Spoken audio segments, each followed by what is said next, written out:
할렐루야. 베드로전서 2장 16절 말씀 보시겠습니다. 너희는 자유가 있으나 그 자유로 악을 가리는 데 쓰지 말고 오직 하나님의 종과 같이 하라. 하나님의 종과 같이 하라. 아멘. 오늘 제목은 진정한 할례와 세례는 하나님의 종으로 거듭나는 것이다. 이러한 주제를 가지고 함께 은혜를 나누시겠습니다. 너희는 자유가 있으나 그 자유를 악을 가리는 데 쓰지 말고, 우리는 이제 그 전에 예수님을 영접하기 전에는 사실 진짜 자유가 없는 그러한 죄의 종이었죠.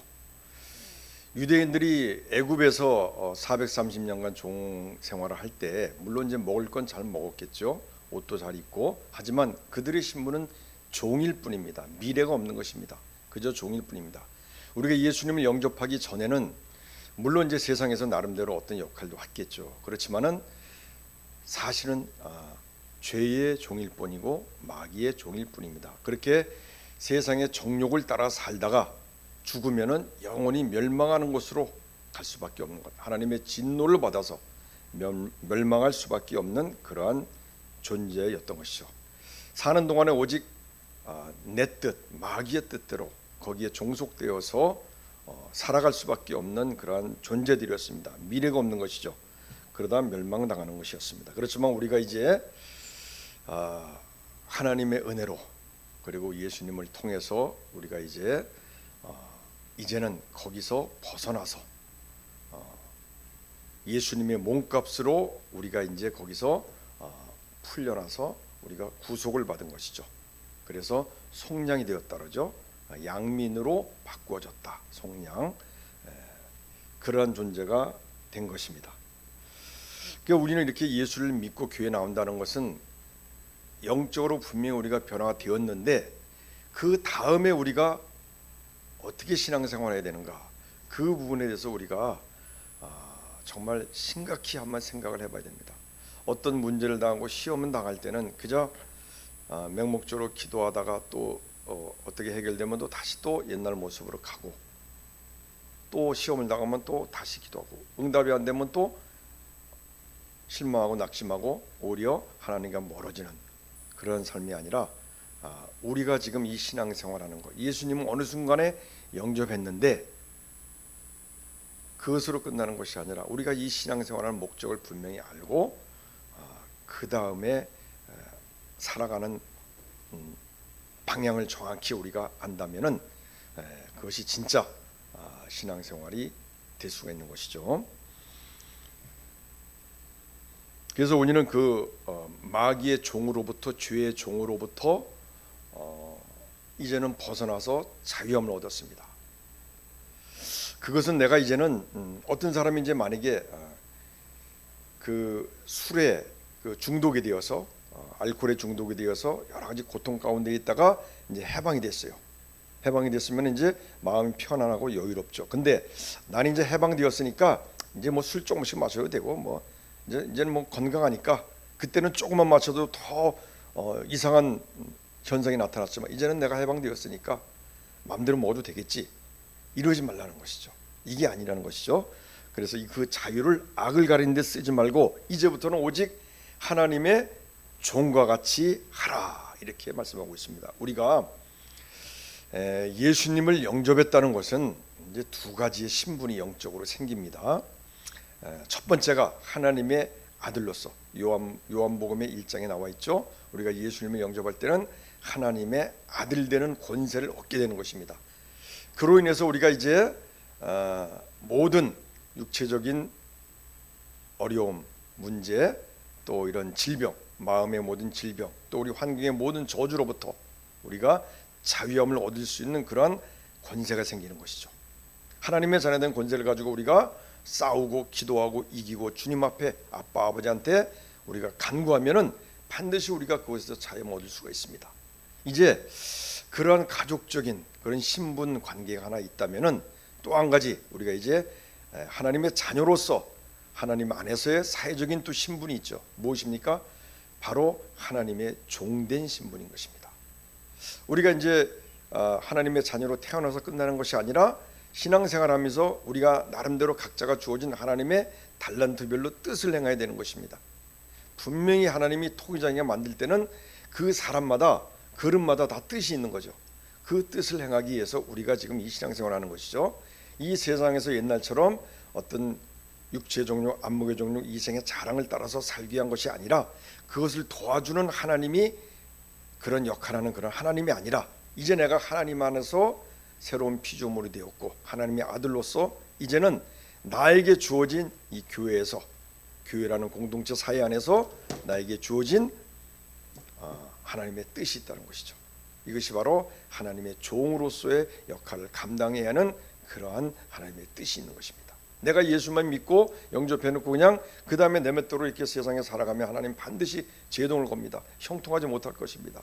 그래서 깨닫게 되고 나중에는 무릎 꿇고 굴복하고 이게 저처럼 이 자리로 돌아오게 되는 거죠. 여러분도 각자 나름대로 그런 하나님의 다 뜻이 있다는 것을 알아야 됩니다. 그래서 좋은 환경에 있던 사람들이 어느 순간에 다 버리고 목사님이 되고, 좋은 환경에 있던 사람들이, 그 선진국에 있던 사람들이 다 모든 환경을 버리고 정말 척박한 환경의 나라에 가서 선교사가 돼서 거기에 일생을 다 바치고, 그분들이 하나님의 뜻을 깨달았기 때문에 하나님의 종된 신분을 감당하기 위해서 내가 영접한 걸 끝나지 않고 하나님의 자녀된 신분을 끝나지 않고 그 종된 신분을 감당하기 위해서 그렇게 하게 되는 것입니다. 자, 우리가 면세점 가면 이제 듀티 프리라고 돼 있죠. 어떤 세금에 대해서, 의무에 대해서 자유하다. 그럼 우리가 자유하다는 것은 그 세금을 마음대로 매길 수 있다는, 부과할 수 있다, 그런 뜻이 아니라 세금하고는 관계없는 그런 곳이다. 듀티 프리 존 하면은 이제 그런 뜻이 되겠죠. 또 마찬가지로 스모크 프리 존, 스모크 프리 존 하면은 스모크, 담배 피는 것에 대해서 프리하다, 자유롭다. 그럼 담배를 마음대로 피라는 뜻이 아니라 담배하고는 관계없는 곳이다. 담배를 피지 말라, 금연구역이다, 이런 뜻이지 않습니까? 마찬가지로 우리가 죄에서 자유하다, 다시 말하면 신 프리하다. 그러면은 죄에 대해서 자유하니까 죄를 마음대로 져도 된다, 그런 뜻이 아니라 죄하고는 관계없는 것이다. 그러한 존재가 되었다. 우리가 죄에서 자유함을 얻었다는 것은 죄하고는 관계없는 존재가 되었다. 이것을 우리가 알아야 되는 것입니다. 자, 그래서 이제 우리가 이 죄하고 관계없는 존재가 되었다는 것은 그만한 또 과정이 있는 것입니다. 자, 우리가 그 가늠한 여인을 보게 됩니다. 가늠한 여인을 보게 되면은 율법에 의해서 이제 바리새인이나 서기관들이 그 가늠한 여인을 돌로 치어서 죽이려고 합니다. 율법에 의하면 당연하고 마땅한 것이죠. 그러나 예수님이 그들을 보고 그들 앞에 와서 얘기를 했습니다. 잠깐, 이 중에서 죄가 없는 자들만이 이 여인을 돌로 쳐라 그랬습니다. 근데 아무도 치는 자가 없었습니다. 자기 자신을 알기 때문에, 예수님도 알기 때문에 전부 물러났습니다. 자, 그리고 이제 예수님이 그 여인한테 다가가서 얘기를 합니다. 자, 나도 너를 정죄하지 않는다. 너를 갖다 죄라고 여기지 않는다. 정하지 않는다, 그런 뜻이죠. 정죄하지 않는다. 가라. 그렇지만 이제부터는 다시는 죄를 짓지 말라. 자, 이것이 바로 하나님의 은혜가 되는 것입니다. 우리는 아담 이후로 우리 모든 후손들은 다 죄인이 되었습니다. 그래서 우리는 버림받았습니다. 부패하고 타락해서 하나님의 진노 가운데 영원한 멸망으로 갈 수밖에 없는 그런 존재들입니다. 사실 그렇죠. 사실 그렇죠. 우리가 이걸 분명히 우리가 인식을 해야 되는 것입니다. 어정쩡하게 이렇게 막연하게 인식해서는 안 되는 것이죠. 분명히 인식해야 됩니다. 자, 그래서 그러한 우리의 죄성, 그러니까 우리가 아무리 노력하고 힘을 써도 그 죄성의 인간에서 벗어날 수가 없는 거죠. 그 자체, 인간 자체가 죄성을 가진 인간이기 때문에 벗어날 수가 없는 것입니다.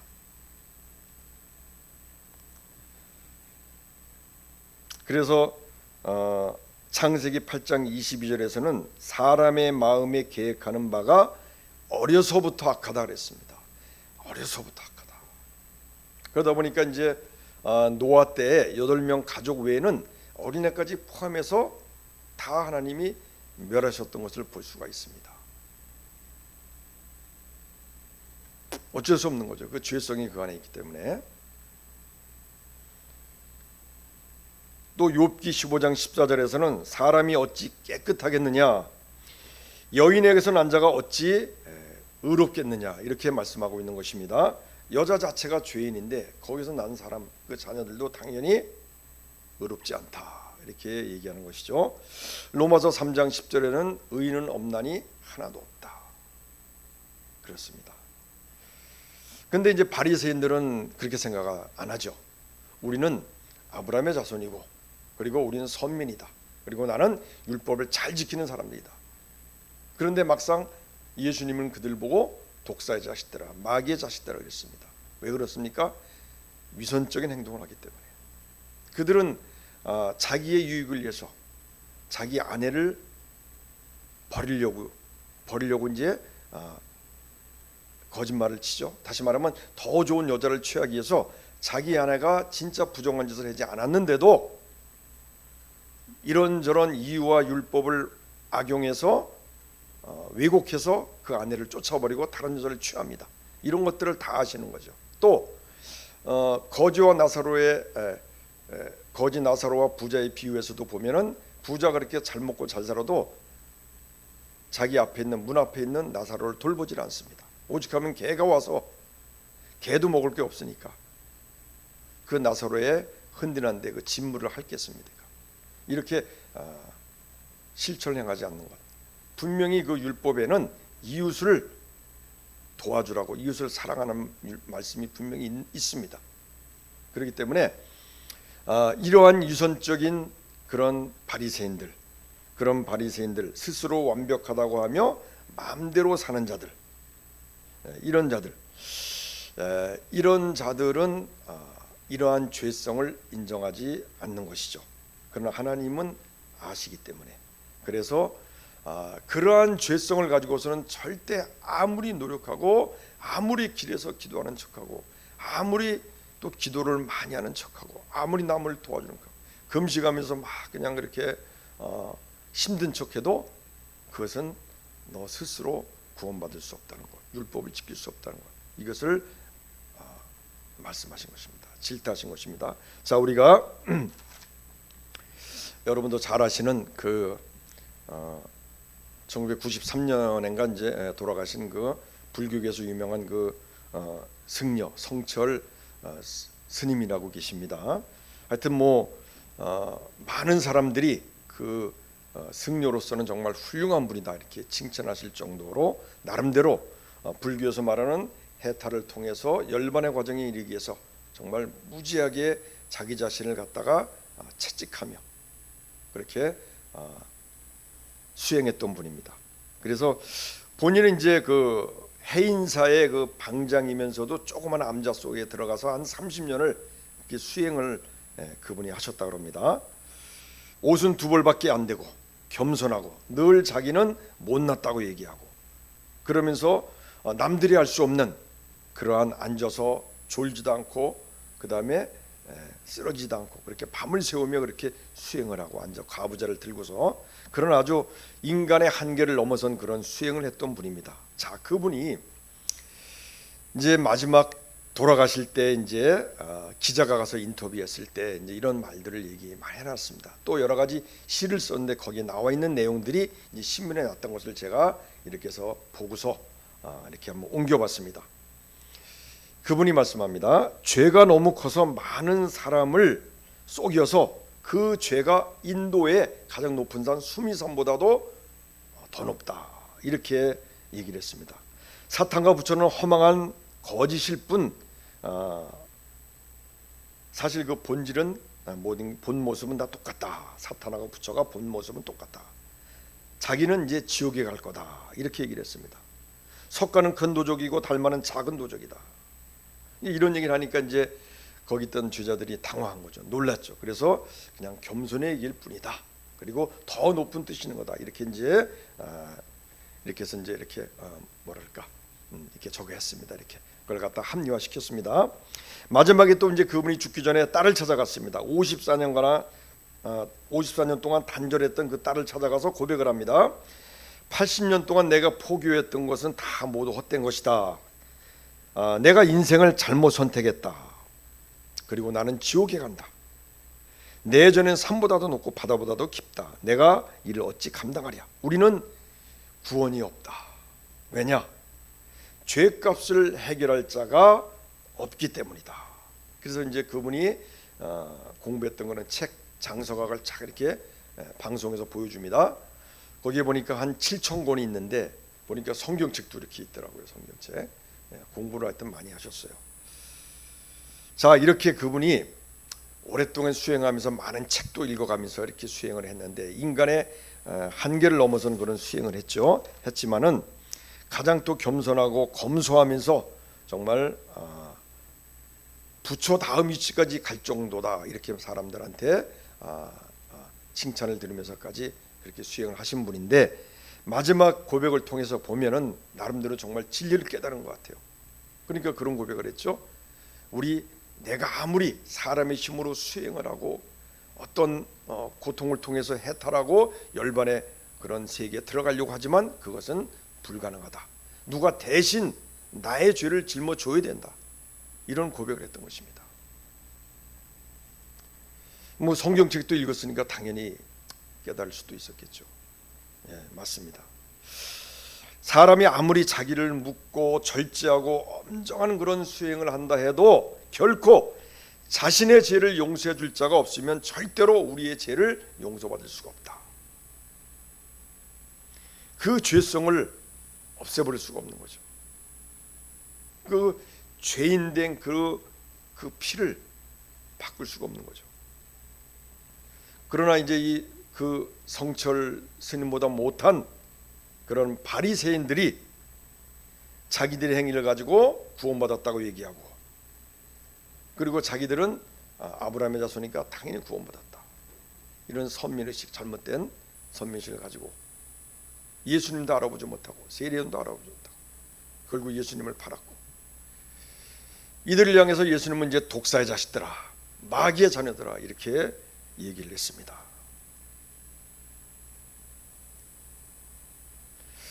반면에 이제 우리는 정말 아무 대가 없이 그냥 예수님을 어느 순간 영접했습니다.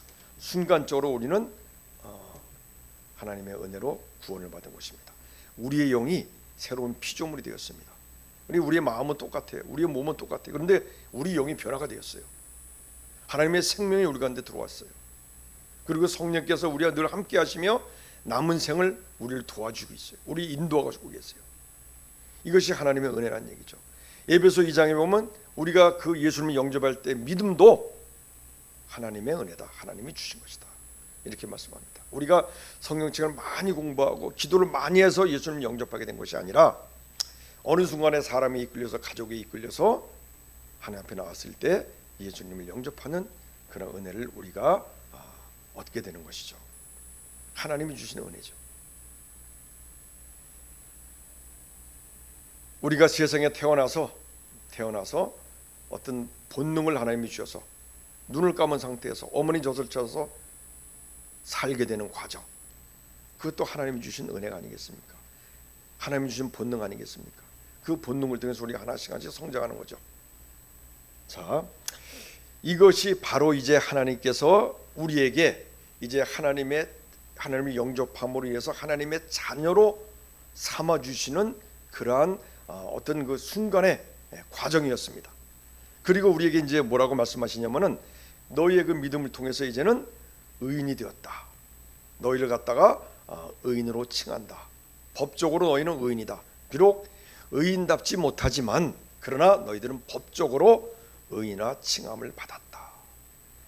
국조법에 의해서 여러 가지 귀화하거나 어떤 뭐 시험을 통과해서 국적을 취득하면 이제 법적으로 외국인일지라도 한국의 국적을 주잖아요. 그럼 어떡합니까? 그 다음부터는 이제 한국인답게 살아야죠. 옛날 다른 국적인답게 살면 안 되겠죠. 한국인답게 살아야죠. 마찬가지로 우리가 이제는 하나님께서 하나님의 자녀로서의 이 법적으로 자녀로서의 그 권세를 주신 것입니다. 신분을 주신 거죠. 이걸 받다 뭐라 그러냐면 이제 칭의라 그러죠. 칭의, 의롭다 칭함을 받았다. 의롭다 부르심을 입었다. 그래서 이신칭의, 믿음으로써 의롭다 칭함을 받았다. 다시 말하면 민간인이 대통령의 명을 받아서 특사로 임명장을 받고 외국에 나가서 대통령이 명한 그 일을 감당하게 되는 것, 이것이 특사죠. 그러면 이제 민간인이었지만 그 특사로 임명을 받았어요. 칭을 받았어요. 우리 말하면 그가 가서 이 나라를 대신해서, 대통령을 대신해서 그 일을 행하게 되는 것입니다. 그의 일은, 그가 하는 일은 개인의 일이 아니라 이제 나라의 일이고 대통령의 일이 되는 것이죠. 우리도 마찬가지입니다. 아무것도 아닌 우리를 하나님께서 칭의라는 신분을 줘서, 칭의라는 그러한 법적으로 신분을 줘서, 그래서 우리가 감히 예수님이 하셨던 일, 예수님은 이 땅에 오셔서 공생애를 3년만 동안 하고 계셨죠. 그리고 거기서 끝난 것이 아닙니다. 마태복음 4장 23절에 보면은 가르치고 선포하고 치유하고 치료하고, 이 일을 마지막에 이제 우리에게 위임하셨습니다. 요한복음 12장 14절 거기에 보면 나를 믿는 자는 나의 한 일도 할 것이요 또한 이보다 더 큰 일도 하리라, 이렇게 말씀하셨습니다. 자, 그래서 그 예수님이 하셨던 일을 우리가 감당하기 위해서 하나님께서는 우리에게, 그게 하나님의 일 아니겠습니까? 우리에게 특사를 준 거예요. 이것이 바로 우리에게 칭의라는 자격을 준 거예요. 어렵진 않지만, 민간인이지만 그러나 그를 특사로 임명한 겁니다. 칭의라고 우리는 의롭다 하심으로 우리가 여겨 주신 것입니다. 그래서 우리가 이제 예수님이 하셨던 일을 우리도 똑같이 그 일을 할 수 있는, 우리가 더 큰 일도 감당할 수 있는 그러한 자격을 우리가 얻게 되는 것이죠. 자, 이제는 우리가 예수님을 영접함으로 인해서 하나님의 자녀로 끝난 것이 아니라 이제는 우리가 하나님의 종으로서의 역할을 감당해야 된다. 이것을 말씀하고 있는 것입니다. 자, 그래서 우리가 경찰관을 보게 되면은 제복을 입고 딱 서 있으면은 당연히 경찰인 줄 알겠죠. 그렇지만 그가 진짜 경찰인지 아닌지는 확인해 보면 알겠죠. 정말 경찰관의 시험에 합격해서 경찰관의 임명을 받아서 그 자리에 제복을 입고 나와 있는지, 정말로 자격이 있는 사람은 제복을 안 입어도 그는 경찰관입니다. 그렇지만 제복을 아무리 입었어도 정말 자격이 없는 사람은 가짜겠죠. 우리가 할례를 받고 그리고 침례를 받고 세례를 받아도 우리가 정말 진정으로 합당한 자격이 되지 못한다면 그것은 의미가 없는 것이죠. 구원하고는 관계가 없는 것이죠. 형식적인 세례와 할례를 받았다고 해서 우리가 구원을 받은 것이 아니란 것이죠. 그래서 오늘 여기에서 이 말씀은 신명기에서부터는, 우리가 창세기에서는 할례를 받으라고 나옵니다. 선민, 하나님께서 택하신 백성이라는 것을 몸에 드러내기 위해서 할례를 받으라고 합니다. 몸의 할례죠. 자, 근데 이제 하나님의 진정한 뜻은 그게 아니었습니다. 신명기서부터는 이제 마음의 할례를 받으라고 합니다. 그래서 하나님께서 이 아브라함을 통해서 이제 말씀하신 것이 있습니다. 아브라함 같은 경우에는 75살에 아들을 준다고 약속을 받았습니다.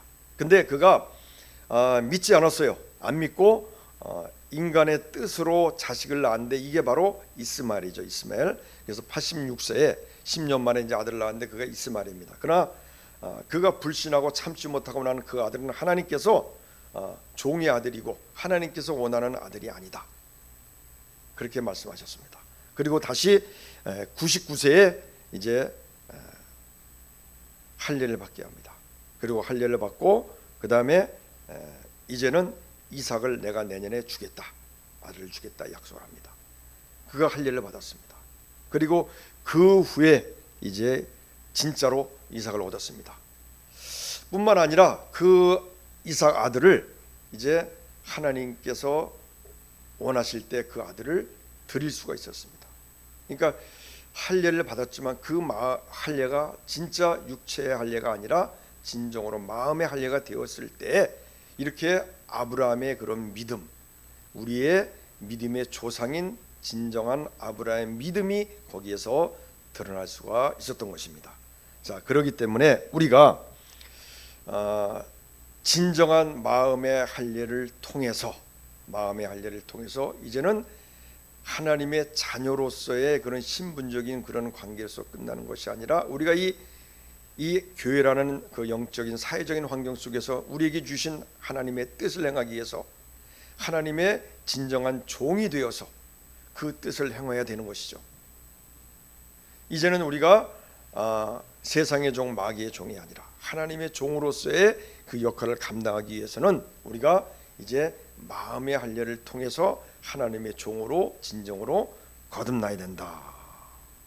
그것을 말씀하는 것입니다. 자, 그래서 우리가 신명기 이후에는 이제 이렇게 말씀합니다. 그러므로 너희는 마음의 할례를 행하고 다시는 목을 곧게 하지 말라. 마음의 할례를 행하라. 다시 말하면 우리가 진정으로 거듭나라. 우리 진정으로 자아를 하나님 앞에 온전히 내려놓아라. 옛날 육신을 벗어버리고 새 사람을 입어라. 또 이제 에레미야 4장 4절에서는 이렇게 말씀합니다. 너희 마음의 가죽을 베어버리라. 그러니까 할자가 이제 벤다는 뜻이잖아요. 벤다는 뜻인데 육체의 할례를 하지 말고 마음에 있는 가죽을 베어버리라. 그런 다음에 나에게 속하라 이렇게 말씀합니다. 이전 것을 다 베어서 버려버리라. 그리고 하나님 안에 속해서 하나님의 뜻대로 사는 존재, 이제는 하나님의 종처럼 행하라. 그렇게 말씀하고 있는 것입니다. 그렇지 않으면 하나님의 분노가 불같이 일어나서 그것을 끌 자가 없으리라 이렇게 말씀하셨습니다. 그러니까 이스라엘 민족이 육체로 할례를 받았다고 하면서 우상 숭배하고 선지자 말을 듣지 않고 타락하게 살았던 것을 하나님은 책망하고 계신 것입니다. 자, 우리가 이제 정말 할례나 이 침례는 어떻게 보면 이제 선포의 효과죠. 선포 그 자체로 우리가 구원받았다 이렇게 얘기할 수는 없습니다. 선포하는 효과죠. 자, 중요한 것은 우리가 마음의 할례를 받아야 되는 것입니다. 우리의 마음 가죽을 베어야 되는 것이죠. 우리가 예수님을 영접함으로 인해서 우리의 영혼은 변화가 되었습니다. 우리 안에 하나님의 생명이 들어와 있어요. 이거는 귀신 들렸던 자가 예수님을 보고 바울을 보고 다 알아봤지 않습니까? 그 안에 하나님의 생명이 있는지 없는지, 하나님의 종인지 아닌지를 영적인 세계에서는 그들은 다 볼 수가 있잖아요. 귀신 들린 무당들도 하나님의 자녀인지 아닌지를 분명히 알 수가 있습니다. 저는 그걸 목격했기 때문에 이렇게 말씀을 드리는 것입니다. 자, 그래서 우리의 영이 변화됐다는 사실을 제가 이렇게 증명하는 것입니다. 자, 근데 우리의 마음은 그대로 있어요. 예수 믿을 때나 안 믿을 때나 변하지 않았어요. 똑같이 원망하고 미워하고 질투하고 시기하고 원수 맺고 분열하고 당짓고, 그리고 틈만 있으면, 마음의 여유가 있으면, 은혜가 없으면 또 타락하고 죄짓고 방탕하고 그렇게 하려고 하는 것, 양처럼 그러한 존재들입니다.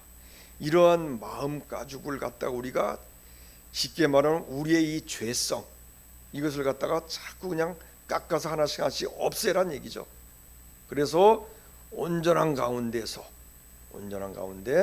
들어와서 진정으로 하나님의 종다운 그러한 모습으로 바뀌라. 자, 하나님의 종이라는 것은 우리가 하나님 안에서 매여 있다는 것입니다. 이제는 우리가 마귀의 종이 아니라 하나님의 종이 되었다는 사실. 자, 그러면 우리가 하나님의 뜻대로 살아야죠. 그 주인의 뜻대로 살아야죠. 그러면 우리는 어떻게 살아야 되겠습니까? 우리에게 주신 하나님의 뜻대로, 그러니까 우리의 그 옛사람의 속성을 다 벗어버리고 새로운 사람으로 바뀌는 것이죠. 이 말씀이 이제 베드로전서 4장에 보면 잘 나와 있습니다. 4장 1절부터 보시겠습니다.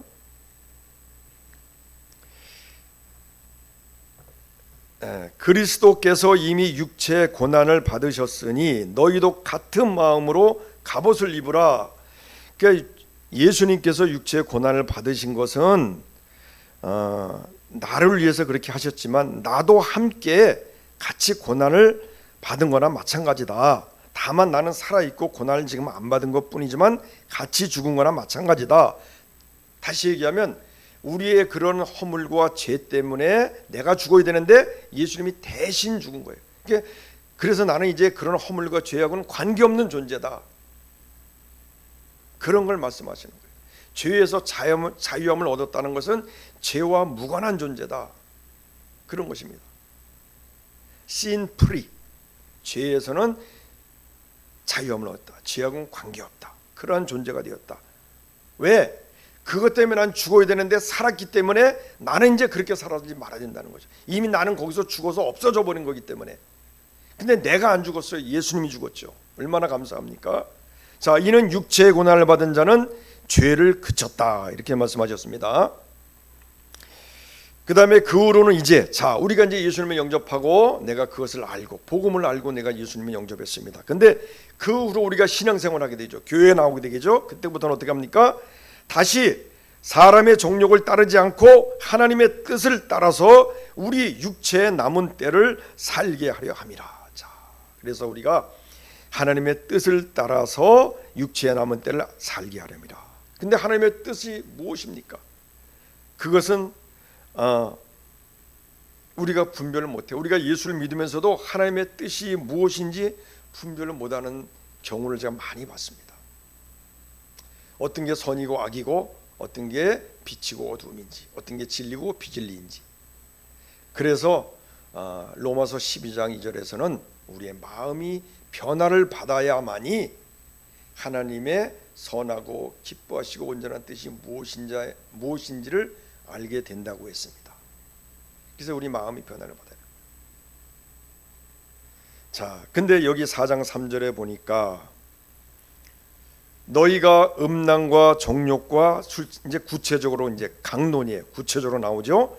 술 취함과 방탕과 향락과 무법한 우상 숭배를 하여 이방인의 뜻, 이런 것은 다 이방인의 뜻이란 얘기죠. 이방인의 뜻을 따라 행한 것은 지나간 때로 족하도다. 예.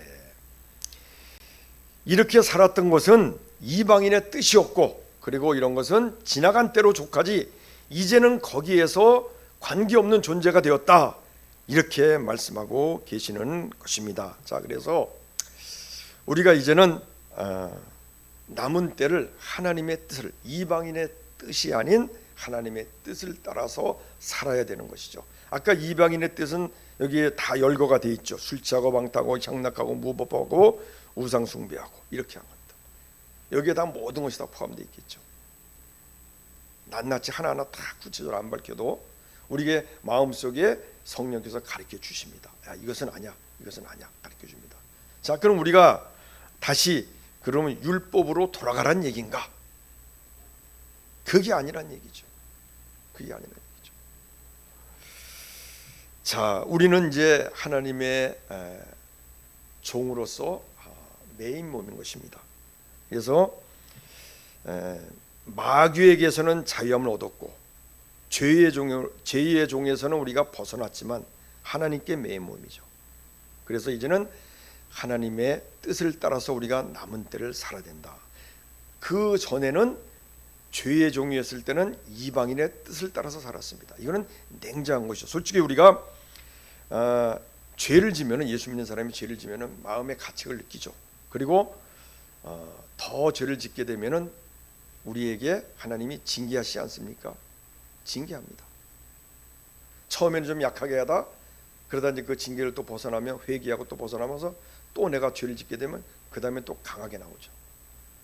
그 다음에 더 하면 더 강하게, 또 기간도 길어져요. 회복하는 기간도 길어지는 거예요. 이거는 사실입니다. 왜? 하나님이 싫어하니까. 그런 것은 이방인의 뜻이니까, 하나님의 뜻이 아니니까. 자, 우리가 이것을 그래서 이제 성경에서는 그러한 사람들 가지고 개가 토했던 것을 또 다시 먹고 완전히 버리고 거기서 벗어나야 되는데 그걸 또 먹고, 돼지가 구렁텅이에 빠졌다가 다시 나와서 다 씻었는데 또 들어가고 그런 삶을 살고 있다는 것이죠. 그럼 발전이 없죠. 변화가 없죠. 하나님께서 그런 사람들한테 하나님께서 하나님의 선한 일을 맡겨주지 않겠죠. 그러면 그렇게 살다가 우리가 살아있는 동안 기회를 주시는데 마귀의 미혹을 받고 하나님께서 멀어질 수도 있고 하나님을 떠날 수도 있고 또 그렇게 살다가 하나님의 심판을 나중에 이제 죽으면 심판받으면 그때 가서 견딜 자가 있겠습니까? 자, 우리는 이제는 종말을 준비하는 삶을 살아야 되는 것입니다. 살았을 때 우리가 하나님의 뜻대로 살지 않아도 힘들지만은 형통하지도 않지만은 우리가 더 큰 그 후의 종말을 하나님 앞에 심판대에 섰을 때를 생각하면서 우리가 살아야 되는 것이 우리의 신앙인 것입니다. 그냥 교회가 어떤 내가 하나님 앞에 눈도장 찍기 위해서 나오거나 어떤 의식을 통해서 내가 마음이 불안하지 않게 해서 나오거나 그런 것이 아니라는 얘기죠. 또 내가 이렇게 세상에서 뜻을 갖고 목표를 살아가는데 하나님이 나를 도와주시는 그런 역할로서의 하나님을 바라보는 믿음으로 나온다면 그것도 잘못된 신앙이죠. 우리는 하나님의 이제 종으로서 우리의 모든 걸 우리는 종이잖아요. 하나님께 매여서 그 안에서 하나님의 주인의 뜻대로 살아가는 삶, 그런 삶을 살아가는 것이죠.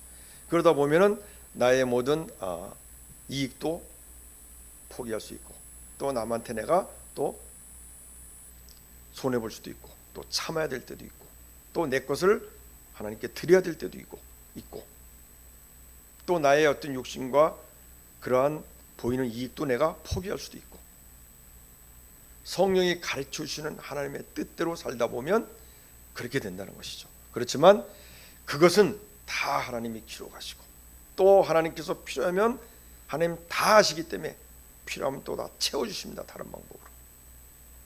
또 내가 억울하게 당하고 상처를 받았다면 또 하나님께서 내 대신 그걸 또 갚아주십니다.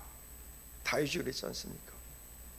여러 가지 모함하고 모욕을 당하고 억울함을 당하고 불안한 가운데서도 두려움 가운데서도 하나님께 맡기고 의지하고 하나님께 정말 마음을 토하는 기도를 통해서 자기의 죄를 용서받고 그 다음에 상처를 갖다가 토해놔서 거기서 극복할 수 있었고 그렇게 해서 견뎌놨을 때 마지막에 그의 원수들이 스스로 다 죽어버렸습니다. 이것이 바로 하나님의 종된 삶이다. 우리 옛사람의 그런 길들여진 몸에서 새 사람의 이 거룩한 몸으로 변하기 위해서 우리 마음을 찢는 때로는 그런 아픔과 노력이 있어야 되는 것이죠. 그러니까 시편 7편에서는 이렇게 말씀하십니다. 우리가 회개하지 않아서 하나님 맨날 칼을 갈고 활을 땡기고 있다 그랬어요. 그러니까 우리는 맨날 회개해야 된다는 것이죠. 맨날. 그래서 회개함을 통해서 하나님과의 벌어진 틈을 다시 조이고 하나님과 가까이 하고 그렇게 살아가는 것입니다. 그러면 그것이 힘들고 꼭 뭐 어렵고 그런 것일까요? 아닙니다. 그 안에서 세상에 아무리 기쁜 일, 좋은 일, 활락적이고 뭐 그런 일이 있다 해도 한계가 있잖아요. 그러다 보니까 자꾸 그것이 변질되잖아요. 왜? 더 만족을 요구하다 보니까 하나님 안에서는 남들이 볼 땐 소소해 보이지만 더 큰 행복이 거기에 있는 것이죠. 완전한 기쁨이 거기에 있는 것이죠.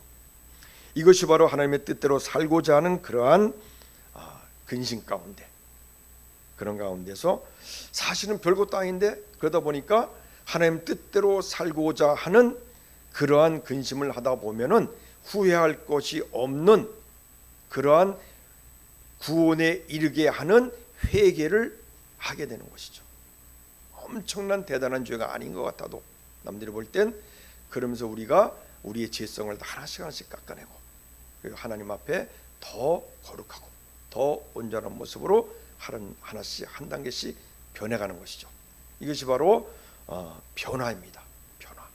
그래서 예수님의 장성한 분량까지 계속 그렇게 나가는 것입니다. 이게 우리 신앙생활인 것입니다. 그러면서 하나님과 더 가까워지고 동행하게 되고 나를 통해서 하나님의 종으로서 나에게 맡겨주시는 더 큰 일도 감당하게 되는 것이죠.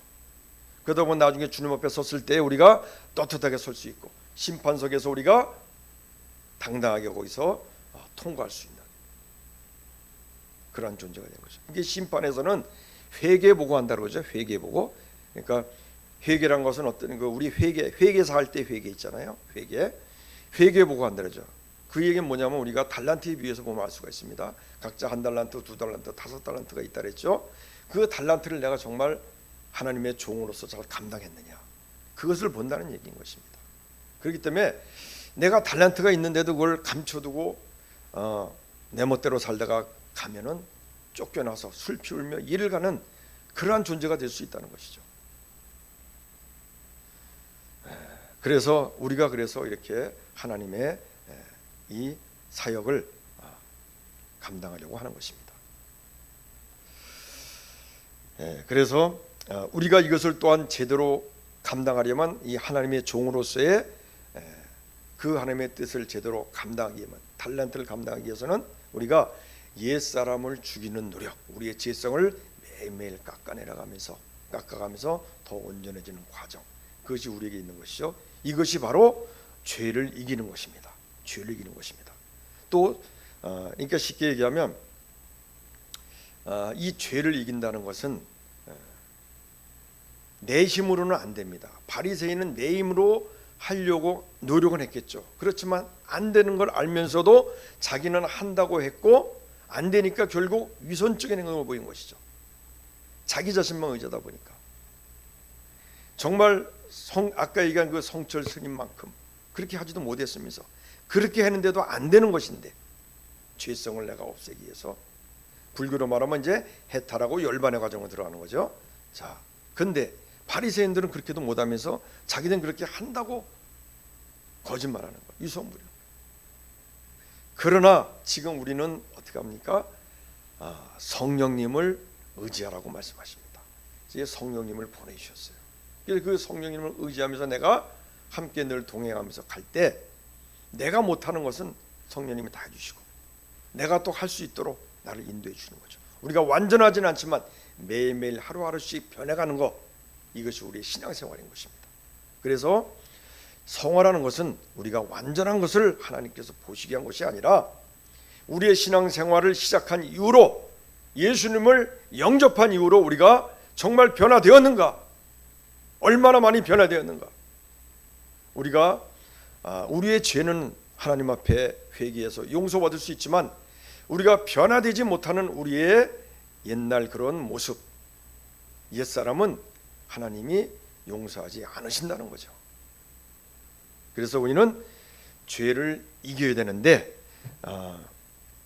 이건 이제 특별히 이제 청소년들을 때 보면 이제 정말 이러한 부분을 많이 가르쳐야 될 것 같습니다. 저들이 죄를 이기지 못해서, 또한 죄의 유혹과 미혹 속에서, 신앙과의 갈등 속에서 고통당하며 여러 가지 마음의 고통을 당하며 때로는 하나님을 떠나고 잘못되는 경우도 많이 있습니다. 그래서 우리 청년들 특별히 하나님 말씀을 정말 제대로 잘 배워야 되고 알아야 되고, 그리고 성령님이 못하시는 게 어디 있겠습니까? 정말 그 하나님의 그 말씀과 진리를 알고 성령님을 온전히 의지하면은 그러한 죄의 그런 죄성에서 이겨낼 수 있다는 거예요. 청년들이 얼마나 힘듭니까? 질풍노도기 아닙니까? 심리적으로 젖을 때는 심리적 이유기가 아닙니까? 또 무조건 막 반항하고 싶은 제2의 반항기가 아닙니까? 그럴 때 올바른 믿음을 가지고 성령님을 의지하면은 그 어려운 시기도 극복할 수 있다는 거죠. 그래서 작은 실천에서부터 우리가 하나씩 실천하고 결단하고 이기고 나가면 큰 것도 우리가 이길 수 있다. 그래서 우리 그 전에 제가 읽었던 책에 보면은 아주 작은 반복의 힘이라는 책이 있습니다. 우리가 어떠한 목표를 정하면은 그냥 욕심이 있어서 막 크게 정하다 보면 한 번도 실천이 안 돼요. 또 계획을 세우고 또 계획을 세우면 계속 실천이 안 돼요. 그러지 말고 작은 계획을 세우는 거예요. 내가 분명히 할 수 있는 계획. 그 다음에 그 계획을 실천하게 되면 그 다음에 좀 더 계획을 좀 높여가고 또 확장되고 그걸 실천하고 이렇게 해서 늘려가라는 얘기죠. 그래서 우리의 죄성을 끊는 방법도 그런 식으로 하면 된다는 거죠. 그럼 반드시 이길 수가 있습니다.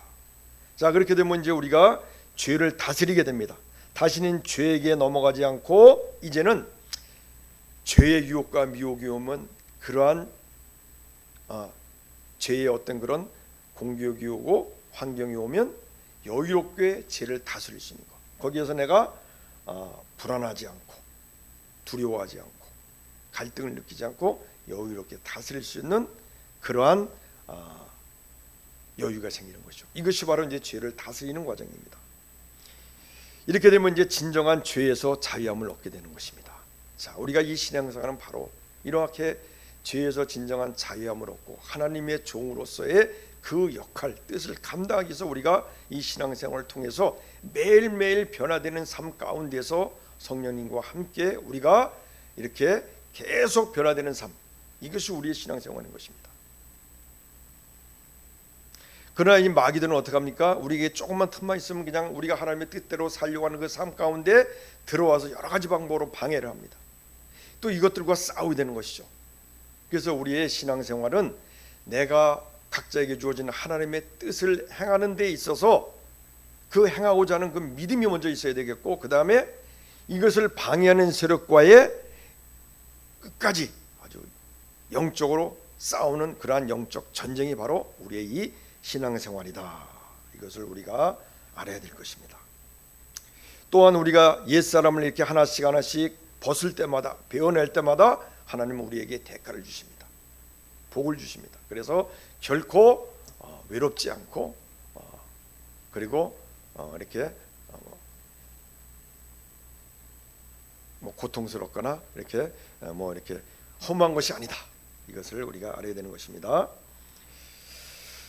우리가 이렇게 하나님을 믿고 신앙생활하는 가운데 있다면은 우리에게는 이제 항상 또 자유의지가 있어요. 그래서 내가 마음만 먹으면 또 다시 죄의 종으로 갈 수도 있고, 또 내가 마음만 먹으면 하나님의 종, 성령의 소욕대로 살 수가 있고, 육신의 소욕대로 살 수가 있고, 그래서 그 자유의지가 믿음 가운데 성령님을 의지할 때, 성령님은 우리가 문을 두드리면은 성령님께서 항상 문을 두드리고 계시죠. 그래서 우리가 문을 열어놓으면은 들어와서 함께 하시는 겁니다. 그렇기 때문에 우리가 믿음 가운데 항상 성령님께 문을 열어놓고 도움을 구하고 의지하고 이렇게 살아가게 되면은 우리는 성령의 소욕대로 살아갈 수 있는 힘이 생기고 그러한 능력 가운데서 우리가 거할 수 있게 되는 것입니다. 절대로 마귀도 그렇고 하나님도 그렇고 우리의 이 자유의지를 거슬러 일을 하잖아요. 우리가 시험을 당했다, 마귀 때문에 내가 이렇게 어려움에 처하게 됐다, 이렇게 하기보다는 내 자유의지가 마귀한테 그런 틈을 주지 않는가, 이렇게 생각을 해봐야 되는 것입니다. 우리가 옛사람 때 행했던 그런 죄의 유혹에 또 빠질까봐, 또 그로 인해서 하나님의 벌을 받을까봐 두려워하고 불안해하는 그러한 임계선에서 맨날 이리 갔다 저리 갔다, 그러한 삶, 거기서 벗어나지 못하고 그러한 유혹과 환경에서 우리가 갈등 느끼는 그런 환경이 아니라 우리가 이런 경건의 훈련을 통해서 거기서 완전히 벗어나서 넉넉히 이기는 것, 자유로워지는 것, 죄로 인해서 속박되지 않고 넉넉히 영넉히 여유롭게 이기는 삶, 이기는 것, 이것이 바로 육의 몸을 벗고 죄성을 벗고 예수님과 연합해지는 삶이 되는 것입니다. 그래서 오직 하나님의 뜻대로만 살아갈 수 있는 그러한 존재와 그런 기본, 바탕이 되는 것이죠. 이것이 이제 진정한 하나님의 종이 되는 것입니다. 뭐 이렇게 말하면 거창하고 어렵고 뭐 이렇게 힘들어야 되냐 생각하시지만 우리가 신앙생활에서 맨날 고백하지 않습니까? 하나님의 뜻대로 살게 해주세요. 하나님 말씀대로 살게 해주세요. 하나님을 사랑하게 해주세요. 주님만 사랑합니다. 예수님의 심장을 갖게 해주세요. 그런 것들이 다 이것을 얘기하는 거예요. 우리가 입으로만 그렇게 하지만 행동으로는 우리에게 인식이 되고 받아들이지 않고 훈련이 안 되었다는 뜻이죠. 결국 이것이 목표입니다. 예, 결론을 말씀드리겠습니다. 우리가 죄의 종으로 마귀의 종으로 살았던 우리의 죄의 몸, 육의 몸을 이제 벗어버리고 그리고 깎아내버리고 이것이 진정 마음의 할례가 되는 것입니다. 이것이 중요한 것입니다. 그러면 세례 의식을 안 했더라도, 할례를 안 받았더라도 우리는 하나님의 자녀로서 정말 구원받는 데는 아무 문제가 없는 것이죠. 나중에 주님 앞에 섰을 때 그 시험을, 심판을 당당하게 통과할 수가 있는 것이죠. 이것을 위해서 나를 도우시는 성령님을 우리에게 보내주신 것입니다. 자, 그렇기 때문에 우리가 이제는 진정한 할례와 세례는 바로 이렇게 하나님의 종으로서 거듭나는 것이다. 이것을 우리가 기억하시고, 그 다음에 우리 신앙생활의 중심과 본질이 이제는 하나님의 종으로서의 진정으로 마음의 할례를 받는 그러한 모습으로 계속 훈련이 되고 나가야 될 것이다. 이런 여러분 되시기를 간절히 축원합니다. 아멘. 찬양 436장 찬양 드리겠습니다.